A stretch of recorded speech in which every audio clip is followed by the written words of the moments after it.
God just for me. All right now. That is my God. Came down through all those generations today. Just for me. Yeah. Y'all don't know.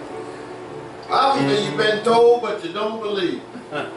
Things are going on this day in this country, in this world, that have got people twisted. Yeah. They don't know who to believe. But if you go back to the foundation, All right. the foundation of the world, you'll find Jesus. Yes. You'll find God there. And he hasn't left. He's that same God that spoke this world into existence. Thank God. The same God who blew the breath of life in the atmosphere. The same God Yes. that saved you and me. Yes. That's what I'm talking about. Yes. I'm talking about no matter what storm is going on in your life, no matter what's going on, what's happening, you need to know something today, and I came to tell you. All right. See how that works out? You need to know, and I came to tell you. All right, Pastor. The subject this morning, God's guide. God's guide. And we're going to go back to the Old Testament. We're going to talk to you from Isaiah, 43rd chapter. And I just want to, I've got 18 to 19, but let me give you a little precursor of what's going on. God is talking to his people and he's telling them about how he has brought them over, how he's taken care of them, how he is their Savior. You need to know that today. You need to realize no matter what's going on, look at your past. Look at where your parents came from. Look who brought them over.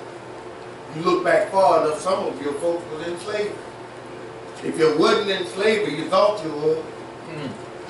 We came up rough. You know, we look back on things today and them good old days. If you look close enough, they wasn't that good. All right. Getting up early in the morning and feeding cold, having to chop wood, having to feed the hogs, having to go and bring water in so mama would have some before you go out to school. All right. It wasn't that good. All right now. Today when you can get up and have to turn a flip a switch to get heat, you had to go out there and cut that wood the night before so you could bring it in the morning of. Yes, sir. Just to get heat. Tell me. Just to get heat. Hallelujah. Some of us ain't like me, I ain't even got to do it that flip switch. I can pick up my phone and hit a few buttons and the heat come on. You heard? That's the heat coming on. Change it to the cold. God has brought us a long way. Yes, I have. And just because you're running up against a few obstacles, a few things going on in your life, you may be sick. All right. You may have something going on in your family. Yes. May have something going on at the job. Tell me. But God got it. See, we mess up when we think that it's us. Yes, yeah. We mess up when we think that things are happening because of us. It's happening because you are a child of God and you declared yourself to be. If you don't have things going on in your life which are stumbling blocks, things are happening, then you better check yourself. All right. All right. Because you may be heading down that road where Satan ain't got to worry about you. Why would he deter you if you're already going on your road to hell? Amen. Why would he try to stop you? Why would he make things hard for you if you're already going where he wants you to go? Yeah. Like them old cows when I used to bring them cows. As long as they going where I want to go, why would I yell at them? Why would I beat them? Now if they ain't going, then I got a problem with them. If you on your road to hell, then you have a pretty easy trip. Okay. People ain't gonna try to stop you. All That's right. going the same way you going, that wants you to go. Isaiah is, let me start here. 43rd chapter of Isaiah. I'm on the 18th and 19th verses. This is a New Living Translation. But forget all that. Now he's told them everything, that all the bad stuff that they had, he brought them through. It is nothing compared to what I'm going to do. All right. He told them about he brought them across the Red Sea, how he did all the blessings for them. I am about to do something new. Yes. A new thing. Yes. See, I've already begun. Do you not see it? I will make a pathway through the wilderness. I will create rivers in the wasteland. That's my God. And I put the 18th and 19th, but let me go a little bit further. That 20th verse, the beasts of the field shall honor me, the dragons and the owls, because I give waters in the wilderness and rivers in the desert to drink to my people, my chosen. All right. My chosen. Yes. If you were a child of God, God got you. Yes. Things may be difficult, but you're not in it alone. All right. See, when we get, my wife was telling me the other day, she had some surgery, and she was telling, she said, yeah, I'm going to tell it, I can't hear you. You open your mouth, I'm going to get pride to come out again. Why does the pain hurt so bad at night? Yeah. Why do things always seem worse at night? And I said, you in it by yourself. Ain't nobody else awake but you. Because your husband awake because he just old. Ain't nobody else awake but you, and you thinking you got to go through it by yourself. So there's nothing to distract you. All you got is that pain, and whatever's going on, that thought, that mind keep racing. You can't sleep at night because you're thinking about everything that could go wrong. Man, if I don't get to work before the boss do and I don't straighten this thing out that I mess up, man, if this doctor done messed this thing up and I got to go back and have some more surgery, if things just start tumbling. All right. All right. Because you're there by yourself. Let me give you a little piece of knowledge here, just a little piece. You aren't by yourself. Amen. Christ said, I will never leave you nor forsake you. Lord. And that 23rd Psalm when he said, yea, though I walk through the valley of the shadow of death, I am yet not alone. See, he is with me. No matter whether I'm on the highest hilltop or the lowest valley. I got a God on my side. I got somebody that I know won't forsake me. Yeah. Because God got it. Yeah. No matter what the problem is, and you know what I discovered? When you look back on all this stuff, when you look back and see that, you know, I got this illness, but wasn't he a doctor, that woman with the issue of blood? Yeah. Well, you know, I just got all these things going on. I'm just up against a hard place. I don't know which way to, like the children in the wilderness was when they were up against the Red Sea in front of them and Pharaoh's army behind them. Yeah. You at a place where you don't know what decision to make. Stand still and see the salvation of the Lord. That's what the word said. Stand still. Pray about this thing. Yeah. God's got it. Yeah. See, our problem is we think that God ought to have the answers. He Yeah. ought to reveal them to me. God never said in all the promises in the word, in this book, that you wouldn't go up against problems. All right. That this was going to be an easy road. He never said that. He made promises, but that you wasn't going to have problems was never in there. If you see one in there where he said it was going to be hunky-dory, I know y'all know what that word means, but it's where it's easy. Show it to me, because I haven't seen it. Yeah. He said, I will never leave you nor forsake you. No matter what happens, I'll be there. Yes. See, we think that we've got to go through this all by ourselves. And mentally, unless we have our mind on Jesus, you going through it all by yourself. Every time you stay up at night and you worried about that stuff, you by yourself. If you put Jesus in the mix, you ain't worried about it. Because you know he got it. He's never let you down before. Has he? If you are a child of God, has he let you down before? Has he not kept a promise? Has he broken something that he said he was going to do? No. Well, our problem is we worry about it. And we worry so much that we decide we're going to fix it. God said he's going to do it, and I think he's going to do it, so I'm going to call and help him do it. I'm going to make this move here, and I'm going to help out. Because I know he loves me. He's going to make sure that what I do, what I lay my hand to, is going to be right. Amen. Has he told you to move yet? All right. No, I ain't heard from him, but I figured somebody need to move. Somebody need to do something, because they told me I had to pay. Had it paid by the third, this the second and a half. I need to have something done, so I'm going to do something. That's all right. All right. That's right. You get in the middle of something you ain't got no understanding of. There are things in this world that you can't see, that you can't understand. Even if God opened up your understanding, you couldn't comprehend it. You can't comprehend that man has always been trying to fire you, give you promotion. You can't comprehend that. You need a raise on your job, and you think I ain't calling in my office because he heard what I did, he gonna fire me, and he gives you a raise till I need you to supervise these folks over here. And you just come out of, what's wrong? Yes, God. You been fired? No, I got a raise. Matter of fact, I'm new boss. Come on now. That's my God. See, you can't put a handle on what ain't got a, but you can't understand. You can't. And if you go back up to that, the first, second, and third of that Isaiah, listen to this. But now, O Jacob, listen to the Lord who created you. Right. O Israel, the one who formed you says, do not be afraid, for I have ransomed you. I have called you by name, you are mine. When you go through the deep waters, I will be with you. When you go through the river of difficulty, you will not drown. When you walk through the fire of oppression, you will not be burned up.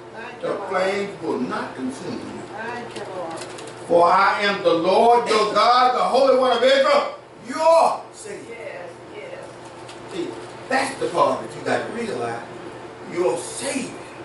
Not your friend. Yeah, all right. Not your buddy. Right. My friend can't save me. My buddy can't get me through them golden gates. All right now. I need a Savior. Yes, sir. No matter what's going on down here, I need a Savior for when this world is over. Yes. And when my time down here is spent, Okay. I need a Savior. I don't need nobody that, oh, he was a good man. That Pastor Hopkins was a good man. If you call him, he come, but I'm sure he bust some hell wide open right now. I need a Savior. All right now. I need somebody that's going to stand before God and say, that's mine. Yes. Yes. The things he did before he accepted me, he's mine. You told me when I died, when I shed my blood, that I could do it for him. Yes. Because he didn't have, I said didn't have sense. That'll work. He didn't have sense enough.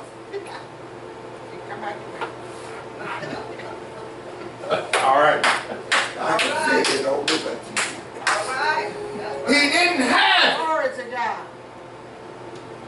See, you think that because you're not perfect, because you worry sometimes, because you question sometimes, that God has forgotten about you. But let me tell you this, if you were perfect, you wouldn't need God. All right. You wouldn't need a Savior. Yeah. If there was nothing that you couldn't do down here, you wouldn't need a Savior. You wouldn't need somebody to die and shed that blood for you. But you do. Yes. You need God. You need a Savior. You need somebody who died for you. And if you don't know that person, Hallelujah. if you hadn't met him along this road, let me introduce you. All right. All right. And let me tell you one thing that you will always need to know. God died. So when sickness, illness comes up, God's got it. When marital situations come up, God's got it. When anger comes up from your neighbor, from your friend, from you can't get peace no matter where you go, God's got it. God's got that peace you need. Hallelujah. God's got that healing that you've been called on. Yes. See, I've been going through a long time and I found no peace, but I found peace in Jesus. I found a love in my Lord and Savior. Yes. Because no matter how much you want it, you can't live that sin-free life down here without power. That's right. You need something that's going to keep you. That's right. Yes. Yes. When all that pulling and tugging of this world starts pulling on you, look at me over here. This is what you need. You need a stage of this before you go to bed. You need some of this to get you up in the morning. That's right. Yes. That's right. You need to sing. Yes, You need a God on your side. Yes. When people won't speak to you, you know them friends of yours that thought you were all what they said, all they ever wanted, all they ever needed. But when you turn your life over to Jesus, they won't even talk to you. All right. They won't even look your way. You know what? I know they saw me and I waved, and they turned their head and act like they didn't see me. But I know they did. Yeah. Yes, Lord. Who do you talk to about that? Who do you tell it? You talk to the Lord. See, That's right. see, I am not worried. I know y'all surprised at that. I know it just shocked some of y'all. You know, try to hear it. I'm not worried that the love God gave me, that He gives me. When He woke me up this morning, I can truly say that I wasn't worried that He woke me up. I try my best, I do my best, but without that power, without the love of God, it means nothing. Amen. Amen. I can love my children. I can love my wife, my family, my church family. But if there's no love of God in me, All right. All right. then I don't know what love is. Amen. Because until you Yes, up there. realize that it took a great love to die for you. Yeah. All right. I ain't talking about die for your mama. All right. Because a lot of us would die for our mama, our daddy, our All right. children, our spouse. But when it comes to me, see, I know what I am. I know my past. Some things that y'all don't know, some things that God wouldn't want to tell you. All right. He knew it That's right. and did it anyway. Amen. Yes. He knew I wasn't worth. Thank you, He Lord. knew I wasn't worth Thank you. living. And I was too afraid to die. Amen. Everything that you need, God got it. Everything you desire. Yes. Some of us better quit desiring, but everything, good thing, God got it. If it's something that you need, God got it. Yes. See, our problem is we think we need when it's only a desire. I think I need somebody to love me. I just can't. My wife is so busy, my husband is so busy, they don't love me like the secretary do.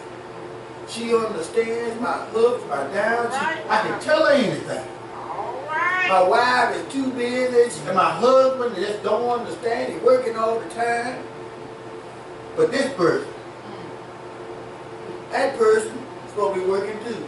But she talking to you, or he talking to you, All right. instead of doing their job. All right. Your wife, your husband is busy because you want so much in your house. That's the only thing they can do, work to try to get it for you. All the children at home, you ain't taking care of. See, we can justify everything.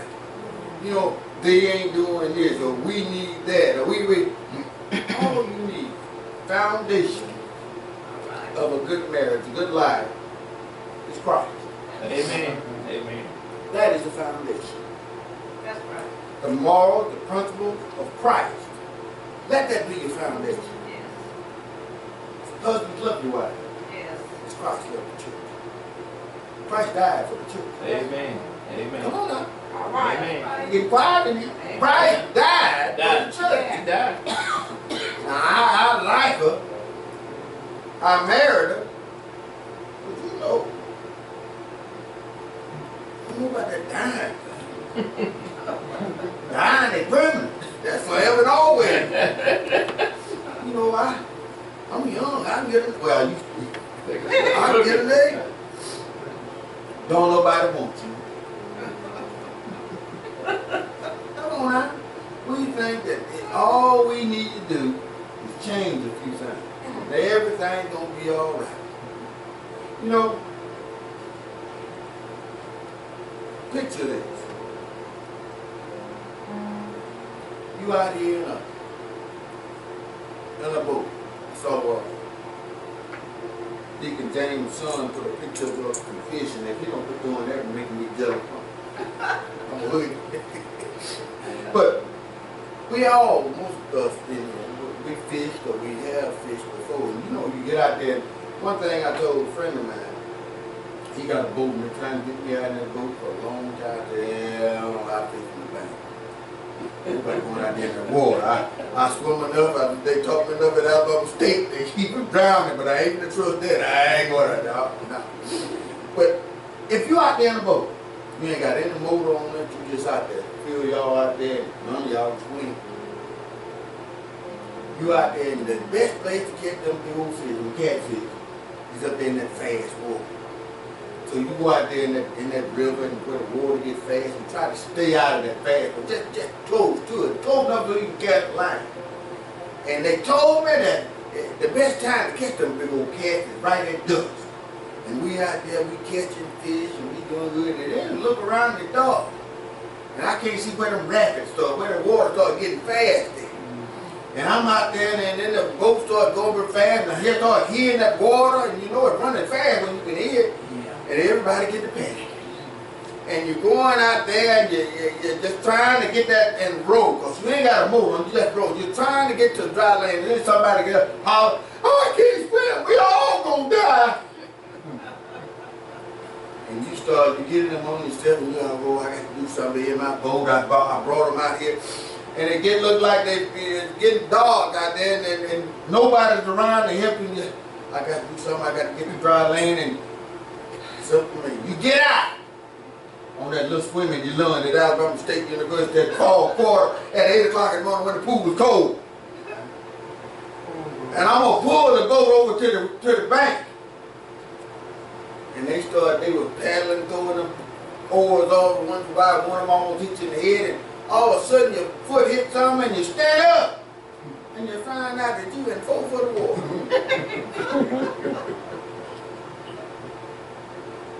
And all you had to do the whole time was stand up. See, on the surface, all the water looks like it's the same. I don't care if it's 30 foot down, or 75 foot down, or 3 foot down. When you look at it across the surface, you can't tell how deep it is. But if you get out there in it, and you have to survive that storm, you have to call on God. All right. Because you can't trust what you know until you know what you trust. All right. All right. All right. I ain't going to trust you if you tell me you can't swim. We're out there in the water. But I know Christ walked on water. All right. Yeah. So when I get out there, I'm going to start calling him, Jesus, Jesus, Jesus. I need to know All right. that you love me. I need to know that you care about me. And I need to know that you care enough. See, I know God got it. Yeah. I trust him. All right. As we,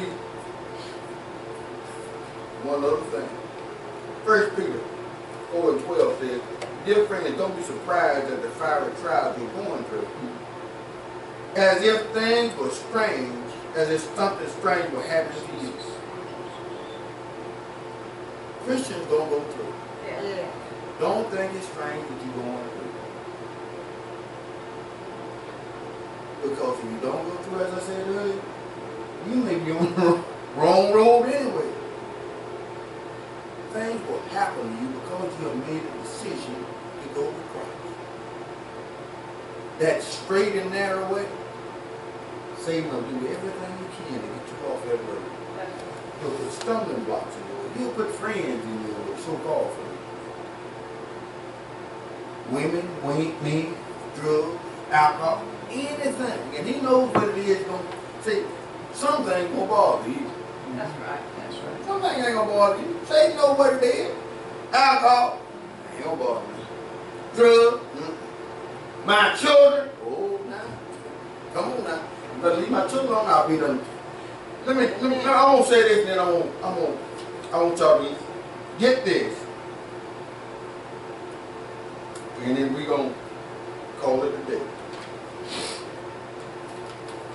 Trying to handle it by yourself. Amen. When we were coming up,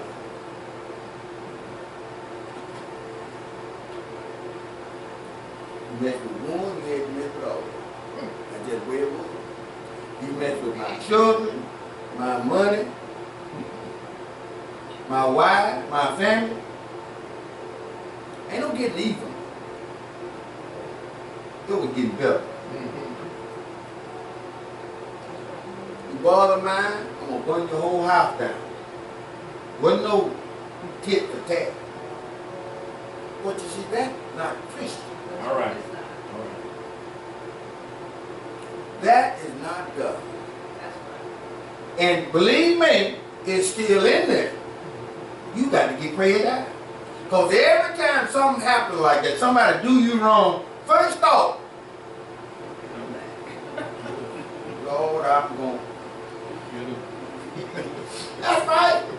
You are still flesh and blood. Amen. Those thoughts will still come to you. You got to pray your way through it. Don't go ahead and do it and say, Lord, you know he had it coming. Because if you do that, then look at your life. You got hell coming. You got hell coming. Let God handle it. Yes. God got it. God knows how. Yes, it The only thing you can do is speed your way to hell. Y'all know what we've gone through. And I use this because it's the worst thing I could imagine. But we had to forgive. Not,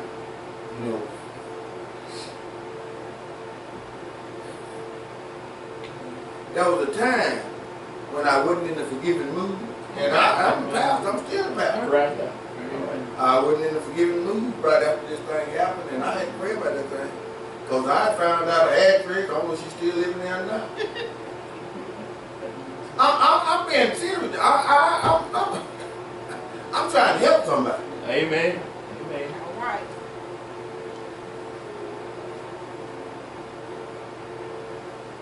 I wanted to get even. I wanted to make them hurt like I hurt. But God. Good God. Amen. But God. See, that's the thing about, and I went to games for a long time. That's the thing about games. You kill one of mine, I'm going to kill two of yours. You kill two of mine, I'm going to kill three of yours. And that keeps going. Keep going. It will never stop.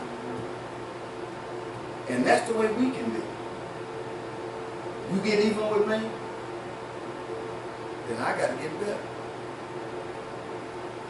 I found that. Yes. I found a life of Christ. Hallelujah. I found forgiveness for things that I had done. Yes. So I can forgive what was done to me. So whatever's going on in your life, the storms, whatever it is in your life, God's done it before. He has handled it before. Trust that He got it.